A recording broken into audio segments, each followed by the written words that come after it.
Most of டீனேஜருக்கு இந்த problem இருக்கும். பொண்ணுங்க கேங்க பார்த்தாலோ ஆறு பொண்ணுங்க அவங்கள கிராஸ் பண்ணி போனாலோ ஆட்டோமேட்டிக்கா அவங்களுக்குள்ள ஒரு பயம் வர ஆரம்பிச்சிரும். என்னை பொறுத்த வரைக்கும் இது ஒரு ப்ராப்ளம் தான். பிகாஸ் உங்களால இந்த விஷயத்தை தவிர வேற எந்த விஷயத்திலும் ஃபோக்கஸ் பண்ண முடியாது. இந்த வீடியோ மறக்காம சேவ் பண்ணி வச்சுக்கோங்க. எப்பெல்லாம் இந்த வீடியோ எடுத்து பாக்குறீங்களோ அப்போ ஒரு மோட்டிவேஷன் கிடைக்கும். நீங்க இந்த விஷயத்தெல்லாம் பண்ணிருப்பீங்க.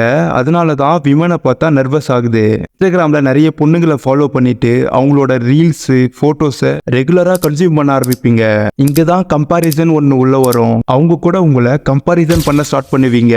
முடிஞ்ச வரைக்கும் நீங்க பார்த்துட்டு இருக்க விமன் கிரியேட்டரை எல்லாமே அன்ஃபாலோ பண்ணிடுங்க. பட் இது கொஞ்சம் கஷ்டம். நீங்க இதை பண்ணிட்டீங்கன்னா ரொம்பவே ஃபீல் குட்டா ஃபீல் பண்ணுவீங்க. இன்னொரு டைப் பசங்க இந்த மிஸ்டேக் பண்ணுவாங்க.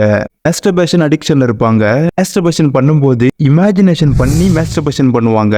லாட் ஆஃப் 18+ வீடியோவும் கன்சியூம் பண்ணிட்டு இருப்பாங்க.